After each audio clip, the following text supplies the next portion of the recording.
എല്ലാവർക്കും J garden ലിപ്സിലോട്ട് സ്വാഗതം. ഇന്ന് ഞാൻ നിങ്ങളെ പരിചയപ്പെടുത്തുന്നത് കണ്ടില്ലേ, പാവൽ നിറയെ കായ്കളായിട്ട് നിൽക്കുന്നത്.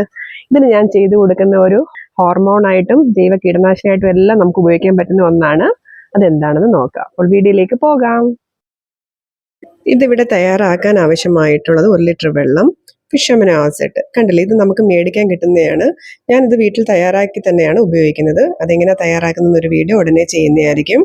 ഇത് നല്ലൊരു ജൈവ ഹോർമോണും ജൈവ കീടനാശിനിയായിട്ട് നമുക്ക് ഉപയോഗിക്കാം. പിന്നെ നമുക്കിത് മിക്സ് ചെയ്ത് ഒഴിക്കാനായിട്ടൊരു സ്പ്രെയർ. ഈ ഫിഷ് അമിനോ ആസിഡ് നമുക്ക് 2 രീതിയിൽ ഉപയോഗിക്കാം. അതെങ്ങനെയെന്ന് നോക്കാം. ഇതെങ്ങനെ തയ്യാറാക്കുന്നത് നോക്കിയാലോ. ഈ ഫിഷ് അമിനോ ആസിഡ് നമുക്ക് വളരെ സിമ്പിളായിട്ട് വീട്ടിൽ തയ്യാറാക്കാൻ പറ്റുന്ന ഒന്നാണ്. ഇത് തയ്യാറാക്കുന്നത് എങ്ങനെയാണെന്ന് ഉടനെ തന്നെ ഒരു വീഡിയോ ചെയ്യുന്നതായിരിക്കും. ഇത് പറ്റാത്തവർക്ക് ഇതുപോലെ നമുക്ക് ഫിഷ് അമിനോ മേടിക്കാനും ലഭിക്കും. ഇത് തയ്യാറാക്കാനായിട്ട് 1 ലിറ്റർ വെള്ളം, ഫിഷ് അമിനോ ആസിഡ് ഒരു 3 ml. ഇത് ഈ ഫിഷ് അമിനോ ആസിഡ് ഈ വെള്ളത്തിലോട്ട് നമുക്ക് മിക്സ് ചെയ്ത് കൊടുക്കാം. ഇത് നല്ലപോലെ മിക്സ് ചെയ്ത് കൊടുക്കുക. ഏതൊരു പച്ചക്കറികൾക്കും നമുക്കിത് ഉപയോഗിക്കുന്നത് വളരെ നല്ലതാണ്. ഇതിലോട്ട് മിക്സ് ചെയ്ത ഈ ഫിഷ് അമിനോ ആസിഡ് നമുക്കിതിലോട്ട് ഒഴിച്ചു കൊടുക്കാം. ഇത് നമുക്ക് നല്ലപോലെ ഇതിനകത്ത് സ്പ്രേ ചെയ്ത് കൊടുക്കാം. മഴയില്ലാത്ത ടൈമിൽ വേണം ഇത് സ്പ്രേ ചെയ്ത് കൊടുക്കാനായിട്ട്. കണ്ടില്ലേ, ഇതാണ് ഞാനിവിടെ ചെയ്ത് കൊടുക്കുന്നത്. ആഴ്ചയിൽ ഒരു ദിവസം നമുക്കിതുപോലെ സ്പ്രേ ചെയ്ത് കൊടുക്കുന്നത് വളരെ നല്ലതാണ്.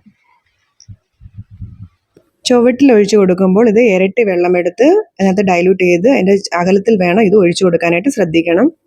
ഇതൊരു ഹോർമോൺ എന്ന് പറയുന്നത് ചെടികളിൽ ധാരാളം പൂ പിടിക്കാനും പൂ കൊഴിച്ചിലിനും കായ്കൾ ധാരാളം പിടിക്കുന്നതിനെല്ലാം വളരെ നല്ലൊരിതാണ്.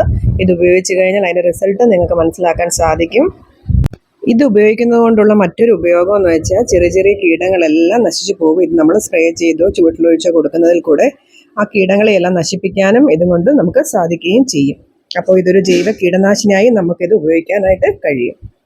ഇത് ചെയ്യുന്നത് കൊണ്ട് കണ്ടില്ലേ, നല്ല വിളവുകളും നമുക്ക് ഇതിനകത്ത് നിന്ന് ലഭിക്കുകയും ചെയ്യും. അപ്പോൾ എല്ലാവരും ഒന്ന് ചെയ്ത് നോക്കുക. ഞാൻ ഈ പാവൽ കൃഷി ഇവിടെ ചെയ്തേക്കുന്നത് എങ്ങനെയാണെന്നും അതിൻ്റെ പരിചരണ രീതികൾ എന്തൊക്കെയാണെന്നും നമ്മുടെ ചാനലിൽ വീഡിയോ ചെയ്തിട്ടുണ്ട്. കാണാത്തവരുണ്ടെങ്കിൽ ഒന്ന് കണ്ടു നോക്കണേ. നിങ്ങൾക്ക് എല്ലാവർക്കും ഈ വീഡിയോ ഇഷ്ടമായോ? തീർച്ചയായിട്ടും എല്ലാവരും ഇതൊന്ന് ട്രൈ ചെയ്ത് നോക്കുക. ഞാൻ എനിക്ക് നല്ല റിസൾട്ടാണ് ഇതിനകത്ത് ലഭിച്ചത്. അപ്പോൾ നമ്മുടെ ചാനൽ സബ്സ്ക്രൈബ് ചെയ്യാതെ കാണുന്നവരുണ്ടെങ്കിൽ ഒന്ന് ചാനൽ സബ്സ്ക്രൈബ് ചെയ്ത് സപ്പോർട്ട് ചെയ്യണേ.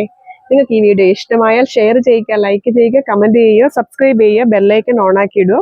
ഇതുപോലുള്ള നല്ല നല്ല കൃഷി കാഴ്ചകൾ നിങ്ങൾക്ക് ലഭിക്കുന്നതായിരിക്കും. അടുത്ത വീഡിയോയിൽ കാണാം.